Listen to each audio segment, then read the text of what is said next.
কেবল লক্ষণসমূহের অতিশয্য, অথচ তাহারই মধ্যে রোগীর অবস্থা উত্তরোত্তর উন্নত হইতে থাকে। পীড়ার বিবৃতিতে রোগী উত্তরোত্তর দুর্বল হইতে থাকে এবং লক্ষণরাজি প্রবলতর হইতে থাকে। পরন্তু যথার্থ হোমিওপ্যাথিক বিবৃতির দ্বারা রোগীর লক্ষণ-প্রাবল্য সংঘটিত হইলেও সে ব্যক্তি উত্তরোত্তর উন্নতি লাভ করিতে থাকে। এই বিষয়টি প্রকৃত হোমিওপ্যাথির ঔষধ প্রয়োগের পর চিকিৎসকের দৃষ্টিগোচর হইয়া থাকে। আমি বলিতেছি, লক্ষণরাজির প্রাবল্য সত্ত্বেও রোগী যখন স্বয়ং বলে, আমি অপেক্ষাকৃত ভাল বোধ করিতেছি, তখন তাহা সত্যই হোমিওপ্যাথিক বিবৃতি বলিয়া জানিব। এই ব্যাস। বিবৃতিটা কি স্যার? হ্যাঁ, বিবৃতি ঠিক আছে। হ্যাঁ, বিবৃতি হবে না বিবৃতি হবে? বিবৃতি ওটা পেশেন্টের বিবৃতির কথা বলছে, পেশেন্টের বিবৃতি, আ- রোগীর কথা বলছে। রোগী জি যে স্যার, জি বললো স্যার, তোমাকে, রোগী যে বললো, জি স্যার, এইখানে জি এইখানে স্যার। কিন্তু দুটো জিনিস বোঝার আছে। এখানে দুটো জিনিস বোঝার আছে, যে ওষুধ দেওয়ার পর বৃদ্ধি আর ওষুধ দেওয়ার পর উপশম। তো এইখানে বৃদ্ধি সম্পর্কে তিনি দু রকম কথা বলেছেন কেন্ট এখানে। এইটা কিন্তু খুব গুরুত্বপূর্ণ বিষয় আজকে আলোচনা হচ্ছে, এবং এটা প্রত্যেককে অনুরোধ করব, না বুঝলে প্রশ্ন করবেন, প্রশ্ন লিখে পাঠিয়ে দেবেন। আমি তো দেখি না, না আমার ডিস্টার্ব হবে না, আমার তো বন্ধ করে রেখে দিই। পরে আমি কোশ্চেনটা পেয়ে যাবো। আপনাদের মনে চলতে চলতে কোন কোশ্চেনটা মাথায় আপনাদের আসতে পারে সেটা নিশ্চয়ই আমি তো বলতে পারবো না, যেটা আসবে সেটা লিখে দেবেন। একটা কথা মনে রাখবেন, বিজ্ঞানে কিন্তু কোনো রকম আনুগত্য বা তাবেদারি চলে না। বিজ্ঞানে হচ্ছে প্রশ্ন দিয়ে, সব সময় প্রশ্ন লাগবে। বিজ্ঞানের প্রশ্ন করে বুঝে নিতে হবে, এটা মাথায় রাখতে হবে। বিজ্ঞান কিন্তু প্রশ্নকে বাদ দিয়ে বিজ্ঞান এগিয়ে যেতে পারে না। তো ফলে আমাদের মনে রাখতে হবে, এখানে এখানে বলছে যে অ্যাগ্রাভেশন মানে বৃদ্ধি। বৃদ্ধি দু রকম হতে পারে। একটা বৃদ্ধি কি হতে পারে না, আহ, রোগের রোগের লক্ষণের বৃদ্ধি, রোগের লক্ষণের বৃদ্ধি কিন্তু পেশেন্ট সেখানে খারাপ থাকবে। হ্যাঁ, আবার কিছু ক্ষেত্রে আছে কি, রোগের লক্ষণের বৃদ্ধি হয়েছে, পেশেন্ট কিন্তু ভালো থাকবে। এই যে কথাটা ব্যাপার, এখান থেকে একটা জিনিস আমাদের বুঝতে পারছি, কেন যেটা বলতে চাইছেন, যে রোগীর যে লক্ষণ সমূহ আমরা পেশেন্টদের কাছ থেকে গ্রহণ করলাম বা লিখে নিলাম, যেটা সেখানে দুটো ভাগ হয়ে যাচ্ছে। একটা ভাগ হচ্ছে কি না, রোগের লক্ষণ, আর একটা ভাগ হচ্ছে রোগীর লক্ষণ। হুম, তাহলে এই দুটো ভাগে ভাগ হচ্ছে। এখন এই যে রোগীর লক্ষণকে আলাদা করা বা রোগের লক্ষণকে আলাদা করা, এটা একমাত্র হোমিওপ্যাথিতেই করা হয়। অন্য চিকিৎসা ব্যবস্থায় কিন্তু এসবের কোনো মূল্য নেই। তাহলে এই মূল্য নেই বলে এবার তাদের ক্ষেত্রে হয় কি, উপশম যখন হলো, বুঝে গেল হ্যাঁ খুব ভালো, খুব ভালো হয়েছে, উপশম হলো মানে খুব ভালো খবর হয়ে গেল। কিন্তু আমরা কিন্তু উপশম হলে আমরা আনন্দে নাচতে শুরু করি না। হোমিওপ্যাথটা কখনো নাচতে শুরু করতে পারে না। উপশম হলে পরে সেই উপশমটা আবার নীতিভিত্তিক হলো কিনা, যে সিমটম গুলো কমেছে সেটা নীতিভিত্তিক কমলো কিনা, অ্যাজ এ হোল পেশেন্ট ভালো আছে কিনা, সেইটা হচ্ছে বোঝা দরকার আছে। তবে বলবো হ্যাঁ ভালো। আবার অ্যালোপ্যাথিতে যদি অ্যাগ্রাভেশন হয়, বেড়ে যায় কোনো কিছু ওষুধ খাওয়ার পর, তারা ভয় পেয়ে যায়। ভয় পেয়ে যায়, তার সাইড এফেক্টের ভয় এক নম্বর ভয়। দ্বিতীয় নম্বর, তারা ভাবে যে আমরা রোগটা বোধহয় ঠিক ধরতে পারিনি। দুটো কন্ডিশন, বা অনেক সময় ওষুধ তাদের কাজ করে না, ওষুধ অনেক সময় রেজিস্ট্যান্স হয়ে যায়, এরকম অনেক কিছু ফ্যাক্টর ওদের আছে, তখন ওরা ভয় পেয়ে যায়। কিন্তু আমরা যখন দেখি যে কোনো কিছু ওষুধ খাওয়ার পর অ্যাগ্রাভেশন বা একটু বৃদ্ধি হলো, তখন কিন্তু আমাদের ভেবে দেখতে হবে যে এই বৃদ্ধিটা মঙ্গলদায়ক না অমঙ্গলদায়ক। অর্থাৎ এটা ভালো, ভালো বৃদ্ধি না মন্দ বৃদ্ধি, এইটা হচ্ছে মূল বিষয়। এই ভালো বৃদ্ধি না মন্দ বৃদ্ধি, এই কথাটা কিন্তু আমাদের খুব মাথায় করে রাখতে হবে। এবং ব্যাপার হচ্ছে কি, যেমন আমি একটা সহজ উদাহরণ দিয়ে আপনাদের বলি, তাহলে বুঝতে পারবেন যে এক বাতের পেশেন্ট, বাতের পেশেন্ট, তাকে তার ঘাটে ঘাটে সব ব্যথা, তার এত ব্যথা, সে ব্যথার সাথে সব চিৎকার করে, রাত্রিবেলা ঘুমোতে পারে না, দিনের পর দিন ঘুমোতে পারছেন না। তাকে ওষুধ ইঞ্জেকশন দিয়ে কিছু কিছু সাময়িকভাবে তার বিরতি করলেও বর্তমানে তার অবস্থা খুবই শোচনীয়, এরকম একটা পয়সা এসে গেছে। এরকম একটা পেশেন্ট যদি আমরা পাই, এবার দেখা গেল হচ্ছে কি, এখানে দুটো ঘটনা হতে পারে। এক হতে পারে এই যে বাতে তার যে যে গাঁটগুলো যেগুলো যে ইরিভার্সিবল প্যাথোলজি যদি হয়, ইরিভার্সিবল প্যাথোলজি হয় মানে সেই প্যাথোলজিটা যেটা চেঞ্জ হয়েছে সেটা ফিরে আসবে না, এরকম কন্ডিশন যদি হয়, তাহলে কিন্তু আহ, যে বৃদ্ধিটা হবে সেই বৃদ্ধিটা রোগের বৃদ্ধি হবে, রোগের বৃদ্ধি হবে, রোগীর বৃদ্ধি হবে না। কিন্তু যদি রিভার্সেবল যদি হয় তাহলে কি হবে না, ওই ওই ওখানকার বৃদ্ধি হলেও রোগী ধীরে ধীরে উন্নতির দিকে যাবে। ব্যাপারটা খুব ভালো করে বুঝে নিতে হবে, ব্যাপারটা কি, রোগ আর রোগী আমি কি বলতে চাইছি খুব ভালো করে বুঝতে হবে। যেমন ধরুন আপনার গাঁটে গাঁটে ব্যথা, একটা পেশেন্ট আছে, সে ঘুমোতে পারতো না, চিৎকার করতো, তার নাতি নাতনি বা ইয়েদের বলতো টিপে দে টিপে দে টিপে দে, তারা টিপে দিত, তারা বিরক্ত, তিথি বিরক্ত হয়ে গেছে মানুষটির উপর। এরকম একটা মানুষ ধরুন আপনার কাছে চিকিৎসায় আসলো, আপনি দেখে শুনে যেটা, যে ওষুধটা টোটাল কি করে আসবে, মানে টোটাল রেকর্ডিং করলেন, করার পর যে ওষুধটা আপনার আসলো, হ্যাঁ। আচ্ছা আপনারা শুনতে পাচ্ছেন তো, আমি যে বলে তো যাচ্ছি, আপনারা হ্যাঁ শুনতে স্যার, জি পাচ্ছেন? স্যার, জি স্যার, শোনা যাচ্ছে। এবার যে ওষুধটা আপনি হ্যাঁ দিলেন, স্যার, শুনতে একটা পাচ্ছি। ওষুধ নির্বাচন করলেন আপনি, এই নির্বাচন করলেন, নির্বাচন করার পর কি হলো না, ওষুধ দেওয়ার পর তার গাঁটের ব্যথাগুলো প্রচন্ড বেড়ে গেল, প্রচন্ড বেড়ে গেল। তার ছেলে এসে কমপ্লেন করছে, এটা আমার আমার প্র্যাকটিস লাইফের ইয়ে থেকে বলছি। হ্যাঁ, তা আমি তাকে নিতেই চাইছিলাম না, কারণ তার 68-69 বছর বয়স হয়ে গেছে, ওই বয়সে আমি তাকে কি ভালো করবো। তো যাই হোক, তা সেই আমার কাছে এসে বলে, ডাক্তার কি ওষুধ দিলেন, হ্যাঁ পা গুলো তো আরো ফুলে গেছে, ব্যথায় খুব চিল্লাচ্ছে, অমুক তমুক, কি করি। আমি বলি 3 দিন তো সবে হলো, আপনি তো আজকে এত বছর ধরে ভুগছে, আপনি আমাকে এসে কমপ্লেন করছেন কেন? আপনাকে আমি বলেছি যে কষ্ট সহ্য করতে হবে, আস্তে আস্তে হবে।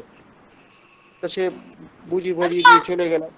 তো চলে যাওয়ার পর কি হলো, আবার দিন তিনেক বাদে আবার এসে বলছে, ডাক্তারবাবু পায়ের ফোলাগুলো এত বেড়েছে, মা হাঁটতে পারছে না। হ্যাঁ লাঠি নিয়ে হাঁটতে, আগে তো কোনদিন লাঠি নিয়ে হাঁটতো না। লাঠি নিয়ে যখন বলছে তখন আমার খুব চিন্তা হয়ে গেছে। আর ব্যাপারটা হচ্ছে কি, যে পেশেন্টের এই যে লাঠি নিয়ে যেটা হাঁটা, তার মানে কি তার শরীরে বল নেই, অন্য সাহায্য নিতে হচ্ছে, এটা একটা খুব ভয়ের ব্যাপার। তার মানে কি তার ফিজিওলজিক্যাল কন্ডিশনটা খারাপ হয়েছে, এটা আমি আন্দাজ করে তাকে বললো যে মাকে আপনি নিয়ে আসুন, আমি শুনবো। মাকে নিয়ে আসা হলো, এবং তাকে যে প্রতিটি লক্ষণ তো আমি লিখেছি, প্রতিটি লক্ষণ তাকে যখন জিজ্ঞেস করি, তখন সে বলে, না ডাক্তারবাবু, ওষুধ খেয়ে আমার কিছুই হয়নি, উল্টে আমার বেড়ে গেছে, পা ফুলে গেছে, পায়ে ব্যথা বেড়েছে, অমুক বেড়েছে, তমুক বেড়েছে, সব কিছু ঠিক আছে। এইবার ব্যাপারটা হচ্ছে কি, আমার তার কিন্তু এই ফেসিয়াল ইন্ডেক্সটা মানে লুকটা বেটার লাগলো। এই লুক বেটার লাগাটা কিন্তু নতুন নবীন চিকিৎসকদের পক্ষে কিন্তু এটা ধরা খুব শক্ত। হ্যাঁ, এটা আমরা চেষ্টা করতে করতে শিখবেন। এর আগেও বলেছি লুক বেটার কিভাবে শিখতে হয়। আপনি যে পেশেন্টটাকে ওষুধ দিয়েছেন, ওষুধ দেওয়ার পর সার্বিকভাবে ভালো আছে, সেই পেশেন্টটাকে টার্গেট করুন, টার্গেট করে তার মুখের এক্সপ্রেশনটা দেখুন। হ্যাঁ তা ঠিক আছে, পেশেন্ট ভালো আছে, মুখের এক্সপ্রেশন ভালো আছে, এইভাবে স্টাডি করতে শুরু করুন। বছরখানেক করলে পরে আপনারা বুঝে যাবেন। এটা কিন্তু খুব একটা খুব মারাত্মক অবজারভেশন, যেটা যদি শিখতে পারেন তাহলে কিন্তু অনেক আগেই বুঝতে পারবেন যে পেশেন্টটা ভালোর দিকে যাচ্ছে। এই লুক বেটার আমি দেখলাম, লুক বেটার থেকে আমি জিজ্ঞেস করলাম যে মা আপনি, আপনার ঘুম কেমন হচ্ছে রাত্রিবেলা? তখন আমার বলে কি না, ও ডাক্তারবাবু, মায়ের ঘুমের চোটে আমাদের কেউ এত ডাকে, নাক ডাকা বন্ধ করার কোনো ওষুধ নেই। আমি কেন, কি হয়েছে? বলে ওরা নাক ডাকার জন্য আমরা কেউ ঘুমোতে পারি না। তাহলে কি হলো, পেশেন্টটার পায়ে গাঁটে ব্যথা এসে গেল, সব কমপ্লেন করলো, রুগীও কমপ্লেন করলো যে না আমি ভালো নেই। কমপ্লেন করলো তো, রুগী কমপ্লেন করেছে, তো রুগী কমপ্লেন করেছে মানে কি সেই কথা দেবো সত্য? যাচাই করে নিতে হবে। যাচাই না করে কিন্তু আমরা যদি কাজ করি তাহলে কিন্তু বিপদ হয়ে যাবে। এবার তারপর তখন পেশেন্ট, তাহলে পেশেন্টের তাহলে আমরা রেকর্ডিংটা যদি আমরা পুরোপুরি না করি, অর্ধেক রেকর্ডিং করি বা ছোট করে রেকর্ডিং করি, আজকাল অনেকে এরকম ছোট রেকর্ডিং এর জন্য ইয়ে করে বলছে যে ছোট রেকর্ডিং করলে অসুবিধা কিছু নেই। এই ছোট রেকর্ডিং এর পিছনে তাদের একটা কিন্তু আত্মপ্রচারও থাকে। সে প্রচারটা হচ্ছে কি না, আমি অভিজ্ঞ হয়ে গেছি, আমি ছোটতেই কাজ করতে পারি। এটা ঘটনা যে আমরা যখন রেকর্ডিং করি পেশেন্টের, আমরা অনেক সময় 2-4টে 5-7 মিনিট শোনার পর আমরা বুঝে যাই যে এই ওষুধটা আসছে। তা সত্ত্বেও কিন্তু আমরা টোটাল রেকর্ডিং করি। আর ব্যাপার হচ্ছে কি যে কোন খাজে কোন জায়গায় কি লুকিয়ে আছে, কোন সিমটম আছে, সেই সিমটমটার মুভমেন্ট যদি আমরা পরবর্তীভাবে বুঝতে না পারি, তাহলে পেশেন্টটা কিন্তু আমরা নষ্ট করে ফেলবো। আর বারবার একটা কথা আপনাদের মনে করে দিই, আপনি যদি কোনো পেশেন্টকে সারাতে না পারেন, আপনার বদনাম হবে না, বদনাম হবে হোমিওপ্যাথিক। এইটা কিন্তু সামাজিক কুসংস্কার, এটা মাথায় রাখতে হবে। আমরা এমন একটা সমাজে বাস করছি যে আমার ব্যর্থতার জন্য আমাদের হোমিওপ্যাথিকে দায়ী করা হচ্ছে, কিন্তু অ্যালোপ্যাথির ক্ষেত্রে সেটা করা হয় না। সেক্ষেত্রে বলে ডাক্তার খারাপ, যাও বড় জায়গায় নিয়ে যাও, বড় জায়গায় নিয়ে যাও। হ্যাঁ তা বড় জায়গায় নিয়ে যাও ব্যাপারটা, তাহলে সেখানে তাহলে ডাক্তার খারাপ, প্যাথি ভালো। আমাদের ক্ষেত্রে ঠিক তার উল্টোটা। ফলে আমাদের আরো সতর্ক হয়ে কাজ করতে হবে। এইবার তাহলে পেশেন্টের তাহলে যে রেকর্ডিংটা যদি করি, এই যে ঘুমটা এলো, ঘুমটা সে ঘুমোতে পারছে, যেটা বহুদিন সে ঘুমোতে পারেনি ব্যথা যন্ত্রণায়। ঘুমোচ্ছে কে? রোগী ঘুমোচ্ছে। এটা একটা ফিজিওলজিক্যাল প্রসেস। হ্যাঁ, ঘুমটা আসে কিভাবে? যারা একটু পড়াশোনা করেছেন তাদের মনে যদি শান্তি আসে কিছুটা, তার মনের মধ্যে, মন দিয়ে বলছি, মনে যদি কিছুটা শান্তি আসে বা মনে যদি তার উত্তেজনাগুলো কমে যায়, তাহলে তার ঘুম আসবে। এটা যে ফিজিওলজিক্যাল প্রসেস। তাহলে এই ফিজিওলজিক্যাল প্রসেসটা কোথাকার প্রসেস? এটা তো বাইরের প্রসেস না, এটা ইন্টারনাল প্রসেস। তাহলে ইন্টারনাল প্রসেসটা কার জন্য? রোগীর জন্য। আর রোগী যে কষ্টগুলো বলছে, সিমটম গুলো বলছে, সেগুলো হচ্ছে রোগের জন্য, মূলত রোগের জন্য। এই যে পায়ে ব্যথা, গাঁটে ব্যথা, রোগ তো কোনো ব্যাপার না, ইন্টারনাল যে টার্মোয়েল, ভেতরে যে আপনার গন্ডগোল পাকাচ্ছে, সেই গন্ডগোলের প্রকাশ, বহির প্রকাশ হচ্ছেই আপনার রোগ। যার জন্য হ্যানিম্যান বলছে internal essence of the disease, সেইটাকে ফাইন্ড আউট করতে। ইন্টারনাল এসেন্সটা কি? ইন্টারনাল এসেন্স প্রকৃতপক্ষে হচ্ছে মায়াজম। ফলে এখন ব্যাপার হচ্ছে কি, তাহলে ওই ইন্টারনাল জায়গায় তার মায়াজম ফ্রি হতে শুরু করছে বা সে যে বেটার হতে শুরু করছে, সেই জন্য সে ঘুমোতে পারছে। তাহলে এই পেশেন্টটা তাহলে কি হলো? সুন্দর ঘুম হচ্ছে। এই সুন্দর ঘুম হচ্ছে, এই যে জায়গাটা, যেটা এবার জিজ্ঞেস করে খাওয়ার ব্যাপারে যখন ইয়ে করতে চাইলাম, তখন বলছে যে ডাক্তার, ও মা এখন হাবিজাবি খেতে চায়। হাবিজাবি খেতে চায় মানে? বলে বিরিয়ানি এনে দে, ওখানকার পরোটা এনে দে, আমি এনে দেই না, আমাকে গালাগালি করে। তাহলে পেশেন্টের কি হয়েছে? খিদেটা বেড়েছে। জিজ্ঞেস করলাম খিদেটা আপনার কেমন হয়েছে? না না, আমার কিছুই বাড়েনি, খিদে আমার বাড়েনি। পেশেন্ট বলছে আমার খিদে বাড়েনি। হতে পারে সেটা খিদে বাড়েনি, তাহলে এইগুলো খেতে চাইছে এখানে, লোভটা বেড়েছে। এই যে লোভটা বেড়েছে, এই লোভটা কার? এটা রুগী। এটা স্টমাকের লোভ, কখনো স্টমাকের হয় না, হ্যাঁ। চাহিদাটা ভেতরের চাহিদা, এটা ফিজিক্যাল জেনারেল বলে। ফলে ব্যাপার হচ্ছে এই যে তার লোভটা হয়েছে, এই লোভটা কিন্তু তার কিন্তু ইতিবাচক। তাহলে আমরা এখান থেকে বুঝতে পারলাম যে হ্যাঁ, পেশেন্ট ভালো আছে, হ্যাঁ, কিন্তু তার সিমটম গুলো বেড়ে গেছে। এইটা হচ্ছে ভালো লক্ষণ। এটা হচ্ছে হোমিওপ্যাথিক অ্যাগ্রাভেশন। এটাকে হোমিওপ্যাথিক অ্যাগ্রাভেশন বলে। যেখানে পেশেন্ট ভালো থাকবে, সিমটম বেড়ে যাবে, সিমটমের কষ্ট বেড়ে যাবে, সেখানে হচ্ছে হোমিওপ্যাথিক অ্যাগ্রাভেশন। তো ডিজিজ অ্যাগ্রাভেশন হলে কি হবে? ঠিক অপোজিট ক্যারেক্টারটা হবে। কি হবে না, এইখানে ডিজিজ অ্যাগ্রাভেশন হলে কি হবে না, এই পায়ের ব্যথাগুলো তার সব বেড়ে যাবে, তার সার্বিক কষ্ট সবকিছু বেড়ে যাবে। আগেতে ঘুমতে হচ্ছিল না, হয়তো মাঝে মাঝে একটু তন্দ্রা লাগতো, সেই তন্দ্রাটাও আসবে না। একটু আর দু যেটা খেত, সেটাও খেতে পারবে না। আগেতে যা মেজাজ ছিল, তার থেকে আরো মেজাজ বেড়ে গেল। তাহলে এই যে ইন্টারনাল ম্যানে যে এই যে অস্বস্তিটা বেড়ে গেল, এইটা হচ্ছে ডিজিজ অ্যাগ্রাভেশন। আবার দেখুন, অ্যামুলেশন হলে লাফাবার কিছু নেই। ধরুন দেখা গেল যে এই পায়ের ব্যথাগুলো ওষুধ দেওয়ার পর খুব সুন্দর, খুব আরাম হয়েছে, পেশেন্ট আপনাকে এসে আশীর্বাদ করে, বাবা তোমাকে আশীর্বাদ করি, তোমাকে ভগবান যেন মঙ্গল করে। এবার তাকে আমি জিজ্ঞেস করলাম যে আপনার ঘুমটা এখন কেমন হচ্ছে? তখন সে বলছে, ডাক্তার ও ঘুমের কথা বাদ দিন, ও ব্যাপারটা কি না, আগেতে তো তবু আমি একটু মায়ের সাথে ঘুমিয়ে পড়তাম, ব্যথা থাকলে ঘুমিয়ে পড়তাম, কিন্তু এখন আমার ঘুম বলে চোখেতে কিছু নেই, চোখটা জ্বালা করে, ঘুম বলে কিছু নেই। এইবার হচ্ছে কি, তার ছেলেকে জিজ্ঞেস করলাম হয়তো যে মায়ের মেজাজটা কেমন দেখছেন? আর মেজাজের কথা বলবেন না, ওষুধ খেয়ে যেন, ওষুধটা আপনি কেউ হিট ওষুধ দিয়েছেন, পেশেন্টের সাধারণ কথা, হিট ওষুধ দিয়েছেন, কড়া ওষুধ দিয়েছেন, মায়ের মেজাজটা কড়া হয়ে গেছে। তাহলে কি হলো? এই যে উপশম দেখলেন, এদিকে মেজাজ কড়া, তার খিদে নেই ধরুন, বা ঘুমটা হচ্ছে না, যেটুকু হতো সামান্য সেটুকু হচ্ছে না, এতে তাহলে এগুলো কে খারাপ আছে? পেশেন্ট খারাপ আছে, কিন্তু রোগ ভালো আছে। এই রোগ ভালো আছে আর পেশেন্ট খারাপ আছে, এইটাকে এভিডেন্স বেস কেস বলে চালিয়ে দেওয়া যায়। কারণ পেশেন্টের এই কথাগুলো তো রেকর্ডিং এর মধ্যে বা ফেসবুকে তো এগুলো পোস্টিং কেউ করে না। শুধু বলে, দেখো এই যে ওষুধটা দিয়েছি, পায়ের ফোলাটা এমন ছিল, পায়ের ফোলাটা এত হয়ে গেছে। এইগুলো হচ্ছে খুব মুশকিলের জায়গা। আপনারা দৌড়তে শুরু করলেন, তাই তো এই ওষুধটা খেয়ে পায়ের ব্যথা এরকম হয়েছে, অমুক হয়েছে, লাফাতে শুরু করলেন, লাইক কমেন্ট সব দিতে শুরু করলেন, কিন্তু একবার প্রশ্ন করলেন না, এই যে কমেছে বা এই যে বেড়েছে, এটা হোমিওপ্যাথির নীতি অনুসারেই বেড়েছে কি? প্রত্যেকটা কিন্তু বাড়া কমা প্রত্যেকটা স্টেপ কিন্তু নীতির দ্বারা আমাদের পরিচালিত হতে হবে। এই নীতি কিন্তু কোনো জায়গায় গন্ডগোল করলে কিন্তু মহা মুশকিল আছে। এইটা কিন্তু সবসময় মাথায় রাখতে হবে যে নীতি গন্ডগোল হয়ে গেলে কিন্তু খুব মুশকিল। কারণ হোমিওপ্যাথি একমাত্র সিস্টেম অফ মেডিসিন যেটা হচ্ছে নীতির দ্বারা পরিচালিত, আর কারো কোনো নীতি নেই। হ্যাঁ, ফলে এখানে আমরা নীতি ভঙ্গ করতে পারবো না। আমি তাহলে একটা উদাহরণ দিয়ে দেখিয়ে দিলাম যে তাহলে বেড়ে গেলেই খারাপ এমন নয়, আবার কুপোষণ হলেই যে ভালো তাও নয়। তাহলে আমরা এটা কি করে বুঝবো? না, একটা পেশেন্টে যদি আমরা টোটাল রেকর্ডটা করি, তার খুঁটিনাটি যদি আমরা লিখে রাখি এবং পরবর্তীকালে জিজ্ঞেস করার সময়, হ্যাঁ, প্রতিটি সিমটমকে খুঁটিয়ে খুঁটিয়ে আমরা জিজ্ঞেস করব এটা কেমন আছে, ওটা কেমন আছে। তবে একটা কথা বলে দিই, এটা না বলে পারলাম না, সিমটম ফিমটম জিজ্ঞেস করার আগে আগে একটা জিনিস জিজ্ঞেস করবেন, এতে অনেক সময় কিন্তু খুব ভালো রেজাল্ট এসে যায়, ভালো অবজারভেশন আছে। এই অবজারভেশনটা সবসময় ফেসিয়াল ইন্ডেক্স বেটার আপনি দেখতে পাবেন না।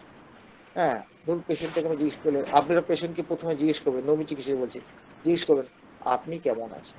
কখনো জিজ্ঞেস করবেন না যে আপনার এই লক্ষণটা কেমন আছে বা এই কষ্টটা কেমন আছে, এটা ভুল করেও জিজ্ঞেস করবেন না। হ্যাঁ, আপনি কেমন আছেন। অনেক সময় পেশেন্ট একটু ছোট্ট করে মৃদু হাসি দিল, হ্যাঁ মৃদু হাসি দিল, সবসময় দেয় এই কথা বলছি না, মৃদু হাসি দিয়ে বলে না ডাক্তারবাবু আপনার ওষুধ খেয়ে আমি তো কিছুই বুঝতে পারছি না, কোনোই ভালো কিছু হচ্ছে না। কিন্তু এই যে মৃদু হাসিটা যেটা আগেতে দিল, এটা তো স্বতঃস্ফূর্ত। আমি বারবার বলেছি লক্ষণ সংগ্রহ যখন করবেন, লক্ষণগুলো কিন্তু স্বতঃস্ফূর্ত হবে। পেশেন্টের যখন আমি ফলো আপ করছেন সেখানেও পেশেন্টকে স্বতঃস্ফূর্ত ভাবে খেয়াল করতে হবে। স্বতঃস্ফূর্ত ভাবে এই যে হাসিটা দিল, এই হাসিটা কিন্তু হচ্ছে লাখ লাখ টাকার হাসি, লাখ টাকার হাসি। খুব ব্যতিক্রম না হলে জানবেন এই হাসি কিন্তু আপনাকে জয়ী করবে। খুব ব্যতিক্রম কিছু ক্ষেত্র ছাড়া এই হাসি কিন্তু আপনাকে জয়ী করবে। আরেকটা কথা আমাদের মনে পড়ছে, ধরুন একটা ক্যান্সারের শেষ স্টেজে আপনি ওষুধ দিয়েছেন, হ্যাঁ প্রচন্ড যন্ত্রণা প্রচন্ড কিছু সবকিছু, পেশেন্টটা ওষুধ খেয়ে খুব আরাম পেয়েছে, খুব উপশম পেয়েছে, সে ঘুমোচ্ছে খাচ্ছে সবই ঠিক আছে। হ্যাঁ, তাহলে কি আপনি আনন্দে নাচতে শুরু করবেন? যেহেতু তার ফিজিওলজিক্যাল প্রসেস গুলো ঠিক হতে শুরু করছে, ঘুমোচ্ছে সে, ইয়ে করছে, সে সেরে যাবে ক্যান্সারটা লাস্ট স্টেজের? তা তো হবে না। তাই ব্যাপার হচ্ছে যে পেশেন্টের স্টেটটাকেও কিন্তু আমাদের ভাবতে হবে। তার মানে কি প্রতিটি সিচুয়েশন আমাকে বিচার করে বিবেচনা করে বুঝে নিতে হবে যে প্রকৃত অবস্থাটা কি। এবং এটা কিন্তু আমাদের কিন্তু ল্যাবরেটরি টেস্টের উপর আমরা নির্ভরশীল নয়।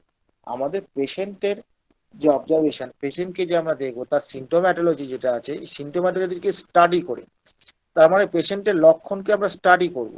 লক্ষণকে স্টাডি করে তবেই আমরা কিন্তু বুঝতে পারবো যে পেশেন্টটা ঠিক আছে কিনা। এই স্টাডি করতে গেলে একটা প্রথম উপায় যেটা হচ্ছে সেটা হচ্ছে প্রত্যেকটি লক্ষণকে পুঙ্খানুপুঙ্খভাবে লিখতে হবে। পেশেন্টের কথা কিন্তু খুব গুরুত্বপূর্ণ কথা, প্রত্যেকটি কথা লিখতে, পরে রুব্রিক করতে হয় রুব্রিক করুন, সিমটম করতে হয় করুন, তাতে আপত্তি কিছু নেই, জায়গায় রেখে দিন।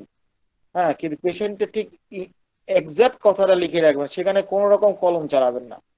ফলে হয় কি, যদি ভবিষ্যতে যদি কোনো জায়গায় আটকে যান, ওষুধ দিয়ে যদি আপনি রেসপন্স পাচ্ছেন না, যদি বুঝতে পারেন যে ওষুধটা আপনার ভুল হয়ে গেছে, সন্দেহ হচ্ছে, সেক্ষেত্রে ওই যে পেশেন্টের পয়েন্ট গুলো, যে কথাগুলো তার তার ভাষাগুলো, সেই ভাষাগুলো আপনাকে বিরাট সাহায্য করবে। যে আপনি এরকম একটা কথা বলেছেন, এই কথাটার আরেকবার ব্যাখ্যা করুন, সেখান থেকে প্রশ্ন করতে পারবেন। ফলে আমাদের কিন্তু সবসময় মনে রাখতে হবে রেকর্ডিংটা কিন্তু খুব গুছিয়ে করতে হবে। ওই ফাঁদে পা দেবেন না, টিপসের ফাঁদে পা দেবেন না, বা ওই শর্টকাটের ফাঁদে পা দেবেন না। এটা যারা সিনিয়র যারা হয়েছেন তারা অনেক সময় শর্টকাটে মেরে দিতে পারেন, তারা তাদের এই শর্টকাটকে অনুকরণ করলে তো মুশকিল। অনুকরণ আর অনুসরণ তো এক নয়। একটা সিনিয়র ডাক্তার আজ 30 বছর 25 বছর সে অভিজ্ঞ, সে করতে করতে তার চোখটা তৈরি হয়ে গেছে, সে কিন্তু কোন সিমটমটাকে ধরে মারলে পরে ওষুধটা কাজ করবে তার একটা আন্দাজ আছে, এবং সাধারণত সে ভুল করে না।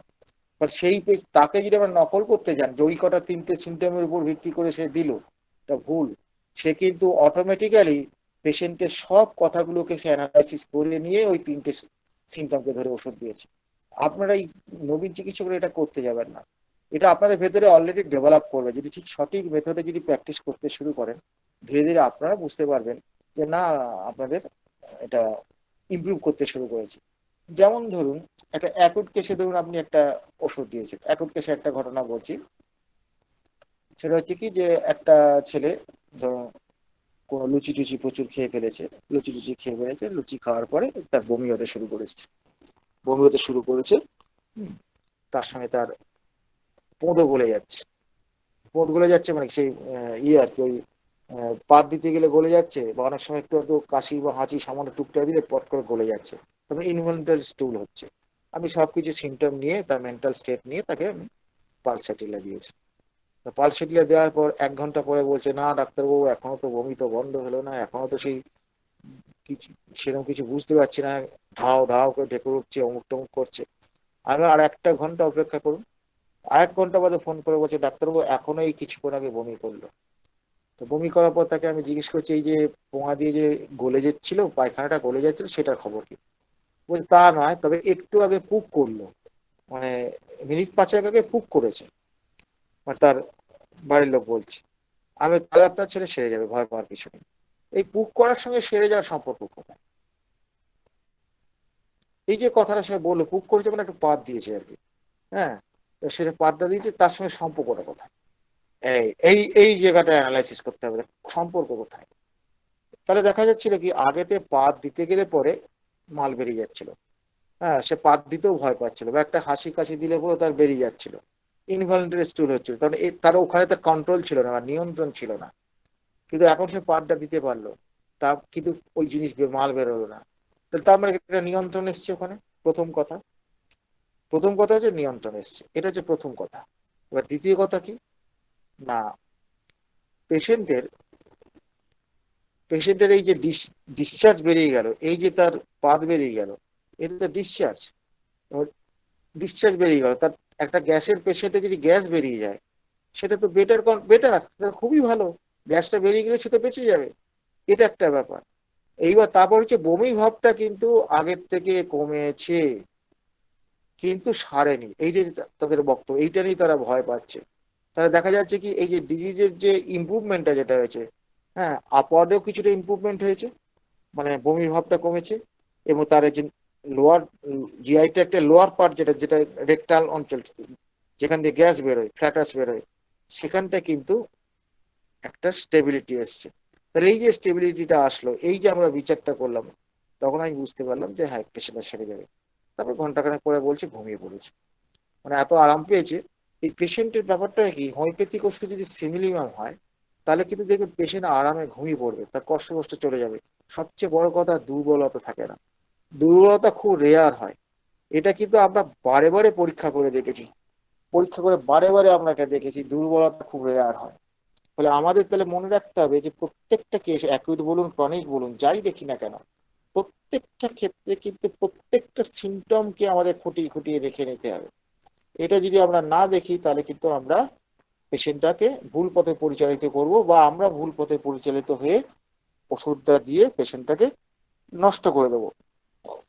পেশেন্ট নষ্ট করার কথাটা কেন বলছি, না, ব্যাপার হচ্ছে যে আমাদের শাস্ত্রে রোগের বৃদ্ধি বলুন, লক্ষণের বৃদ্ধি বলুন, বা লক্ষণের উপশমই বলুন, উম, যাই বলুন না কেন, সবকিছু তুল্য মূল্য বিচার করে আমাকে বুঝতে হবে যে রোগীটা ভালো আছে কিনা। তা রোগী আমাদের একমাত্র মিশন, রোগীটাকে ভালো রাখা, এটা একমাত্র মিশন, যেটা অন্য চিকিৎসা ব্যবস্থায় নেই।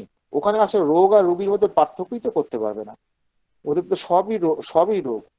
হ্যাঁ, রোগ আর রুগীর আলাদা করে তো কিছু ওদের নেই, যে আমাদের যেমন সিমটম আছে আমরা দেখে যেমন বুঝতে পারি। যেমন ধরুন একটা জ্বরের পেশেন্ট, জ্বরের পেশেন্ট দেখেছেন, জ্বরের পেশেন্ট আপনি দেখলেন, তো জ্বরের পেশেন্টে সে কি বলছে, জ্বরটা আমার এসছে 2টোর সময় এসছে।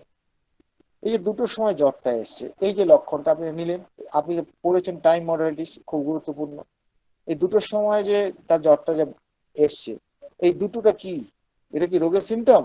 না, এটা রোগীর সিমটম, এটা রোগীর স্বতন্ত্রতার জন্য ওর 3টের সময় আসছে, কারো 2টোই আসবে, কারো 4টেই আসবে, হ্যাঁ, কারো 6টায় আসবে। তাহলে বোঝা গেছে, তাহলে এইটা হচ্ছে রোগীর স্বতন্ত্রতার সঙ্গে এটা কিন্তু জড়িত। ওই রোগীর সিমটম কিন্তু সর্বাধিক গুরুত্বপূর্ণ।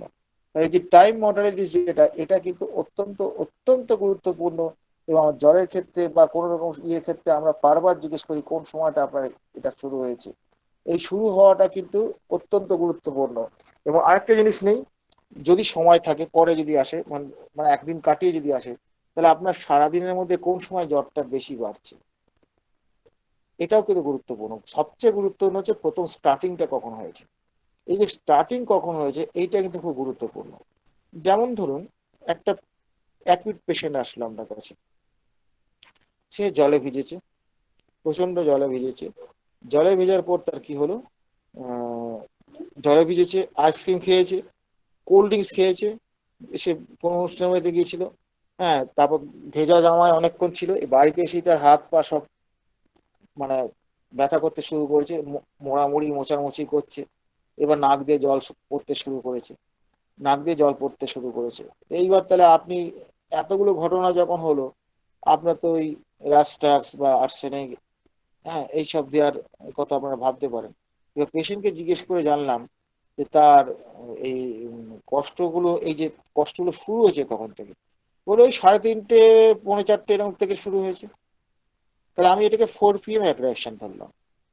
হ্যাঁ, 4 PM অ্যাগ্রাভেশন ধরলাম। তার সঙ্গে সে কি বলছে, নাক দিয়ে যে জল পড়ছে সেটা কোন দিক থেকে এসছে না, ডান দিক থেকে বাঁ দিকে এসছে, রাইট টু লেফট ডিরেকশন। এই যে দুটো কথা, এই দুটো কথা কিন্তু পেশেন্টের লক্ষণ। এইবার তার সঙ্গে এবার রোগের লক্ষণগুলো একটু মেলান। হ্যাঁ, তার গা হাত পা বৃষ্টিতে ভিজেছে, ওয়েট গেটিং।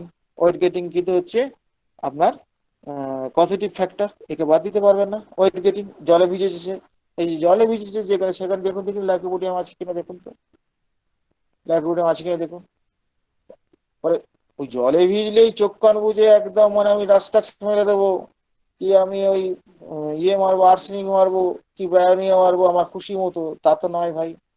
সিমটমটা দেখতে হবে, পেশেন্টের সিমটম কোনটা, ওই পেশেন্টের সিমটমটাকে আমাকে ভালো করে করতে হবে। তারপর তাকে আমি জিজ্ঞেস করলাম, আহ, আরো কিছু কিছু জিজ্ঞেস করিয়ে কনফার্ম হয়ে তাকে আমি ল্যাকোপোডিয়াম দিলাম। ল্যাকোপোডিয়াম দেওয়ার পেছনে একটা কারণ আছে, তার ইন্টেলিজেন্সই আছে। ইন্টেলিজেন্সিটা আমার খেয়াল পড়েছে, নজরে পড়েছিল, ইন্টেলিজেন্সিকে বাদ দিতে পারছে না। এইরকম অ্যাকিউট কেসে যদি আপনি এরকম যদি মানে কি ডিপ অ্যাক্টিং ওষুধ যদি ঠিক মতো লাগিয়ে দিতে পারেন, কি মার্ভেলাস রেজাল্ট হবে আপনি ভাবতেও পারছেন না। কিন্তু এটা প্রথম, আস্তে আস্তে হবে, একদিনে এটা হবে না।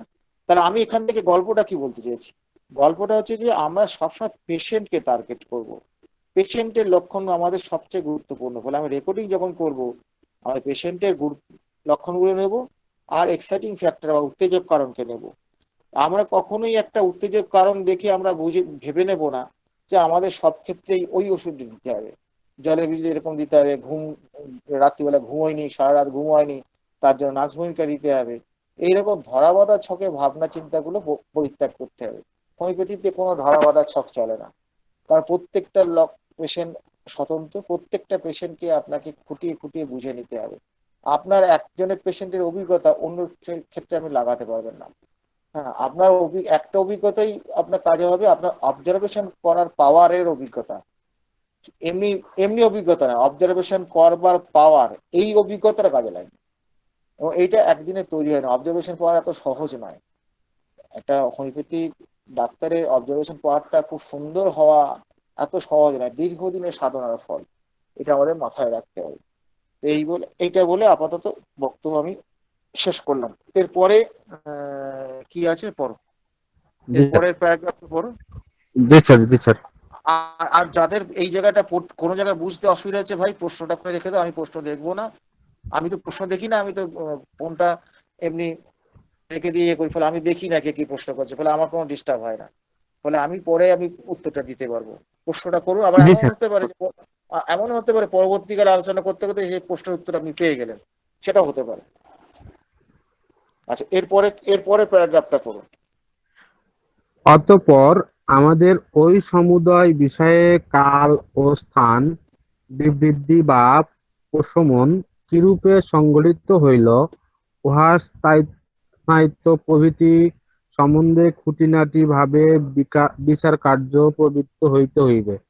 বিবৃতি এবং প্রশমন লক্ষণরাজির গতি এবং অন্যান্য বহু বিষয়ে আলোচনা করিতে হইবে এবং পর্যবেক্ষণপূর্বক তাহাদের সম্বন্ধে সিদ্ধান্ত প্রকাশ করিতে হইবে।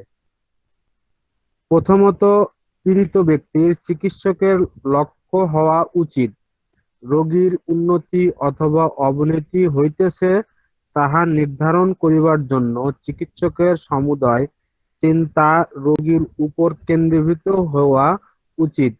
কি হইতেছে, তাহা জানিবার জন্য আমাদিগকে লক্ষণসমূহ বিচার করিয়া দেখিতে হইবে।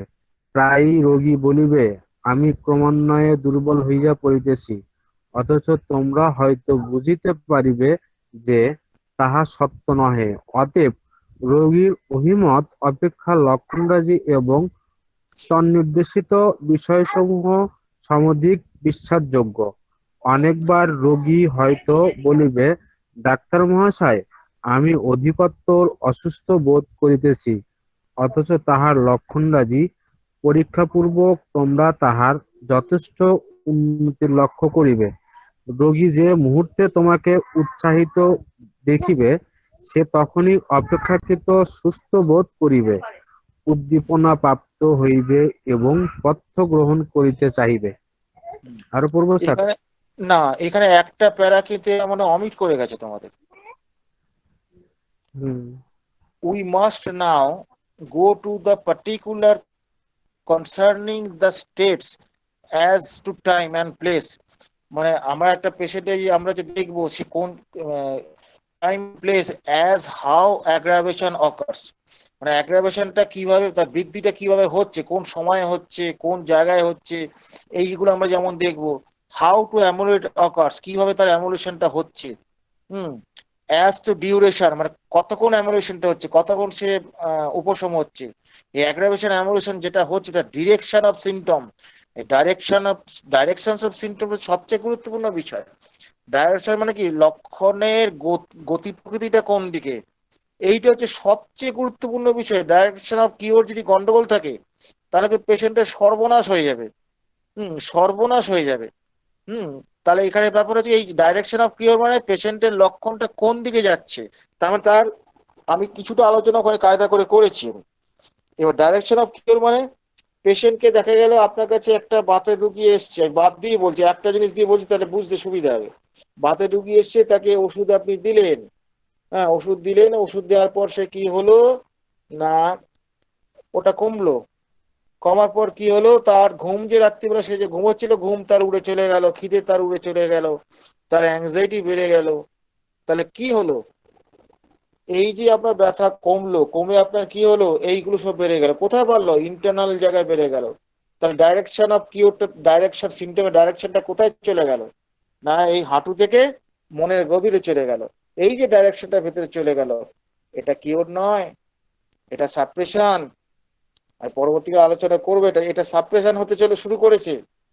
এই হাঁটুর ব্যথাটা কমার বিনিময়ে ঘুম চলে গেছে, খিদে চলে গেছে, তার অ্যাংজাইটি বেড়ে গেছে, হ্যাঁ, যেটা আগেতে ছিল না। তাহলে কি হলো, ইন্টারনাল ম্যান আক্রান্ত হয়ে গেল। তার মানে কি, ডিরেকশন অফ সিমটমটা ইন্টারনাল, ভেতরের দিকে চলে গেল। বাইরের দিকে কিছু হলো না, বাইরের দিকে আরাম হলো। বাইরের দিকে আরাম হলো মানে কি, ডিরেকশনটা বাইরের দিক থেকে ভেতর দিকে আমরা ঘুরিয়ে দিলাম, তীরটা ঘুরিয়ে দিলাম। তীরটা ঘুরিয়ে দিলে বাইরেটা আরাম হয়ে যাবে। কারণ ব্যাপার হচ্ছে, রোগ তো আর কিছুই না, শক্তির খেলা। রোগ তো হচ্ছে শক্তির খেলা, মায়াজামের খেলা। সে যেখানে সে কাজ করতে শুরু করবে, যেখানে সে কাজ করবে, তার নিয়ম অনুসারে সে রোগ তৈরি করবে।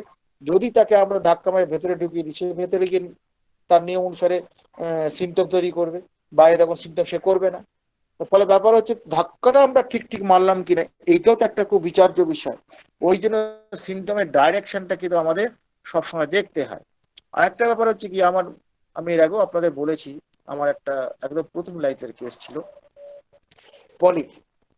দেখবেন আপনারা অনেক অ্যাড দেখতে পাবেন, ইয়েতে দেখতে পাবেন যে পলিপ সারিয়ে দিচ্ছে বা পলিপ বেরিয়ে চলে এসছে, একদম আপনাকে ডকুমেন্টস দিয়ে দেখাচ্ছে পলিপটা সারিয়ে দিয়েছি। পলিপ সারানো কি আমাদের কাজ, না রোগী সারানো আমাদের কাজ? রোগী যদি সারে তাহলে পলিপ সারবে। পলিপ যদি রিভার্সিবল জায়গায় থাকে তাহলে সারবে। রিভার্সিবল মানে ফেরত আসার জায়গায় যদি থাকে তাহলে সে সারবে। আর যদি রিভার্সিবল না হয়, জীবনেও সারবে না। তাহলে এই যে আমাদের যে এই যে পার্টিকুলার একটা রোগ, রোগ সারাবার নাম করে কিছু ওষুধের প্রয়োগ, এই যে আমরা শিক্ষাগুলো বিভিন্ন জায়গা থেকে গ্রহণ করছি, এটা কিন্তু সর্বনেশের শিক্ষা, সর্বনেশের শিক্ষা। ফলে আমাদের তাহলে কি করতে হবে, না পলিপ হয়েছে তো কি হয়েছে। আমি একটা ঘটনা বলি, আপনার প্রথম জীবনের ঘটনা বলি।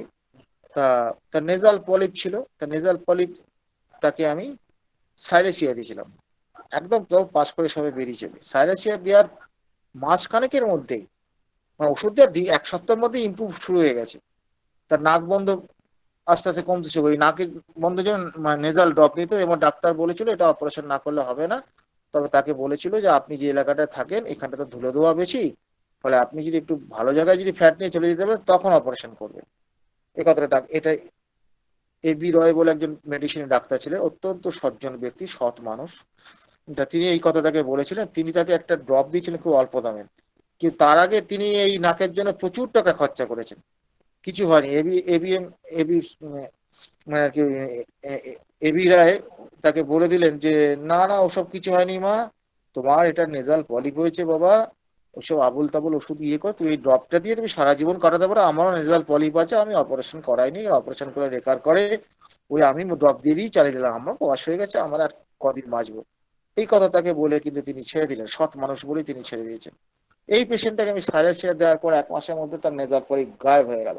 খুব ভালো গল্প। এবার তার আত্মীয় স্বজন সব আমার কাছে আসতে শুরু করলো, কারণ আমি একজন ভালো ডাক্তার।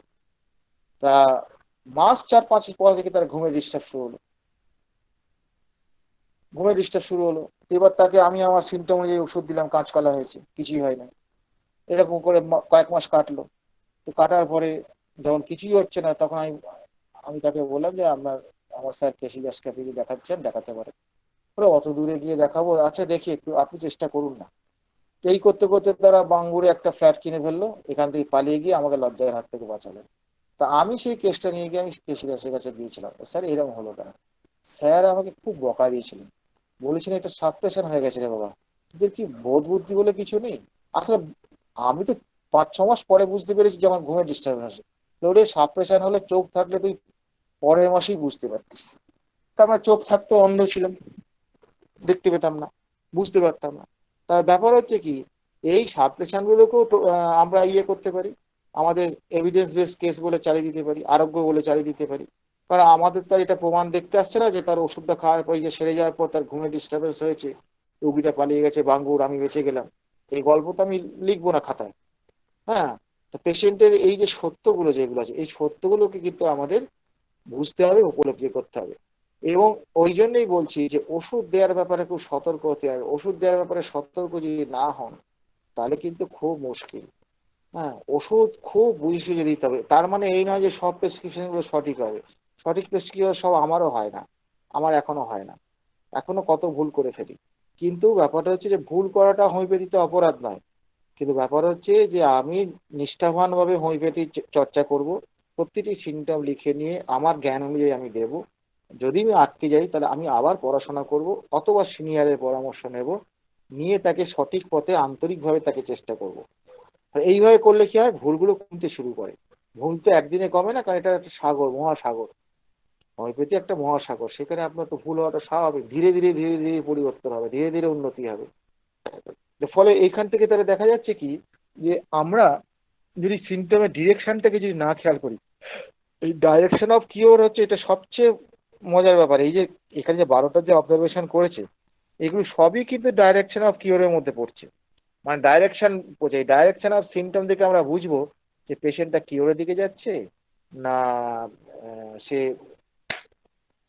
ভ্যালিয়েশন হচ্ছে, না সাপ্রেশন হচ্ছে, না ইনকিউরেবল কেসটা। এই সব কিছু কিন্তু আমরা ওই ডাইরেকশন অফ কিওর দেখে, আমরা ডাইরেকশন অফ সিমটম দেখে বুঝতে পারবো। তাহলে এই ডাইরেকশনটাকে কিন্তু সবসময় মাথায় রাখতে হবে, কোন দিকে যাচ্ছে। মানে বাইরের দিকে আউটওয়ার্ডলি ডাইরেকশনটা প্রকাশ পাচ্ছে, না ইনওয়ার্ডলি। ওই জন্য যখন রেকর্ডিং যখন করবেন, রেকর্ডিং করার ফলো আপে কিন্তু বারবার মনের কথাটি জেনে নেবেন।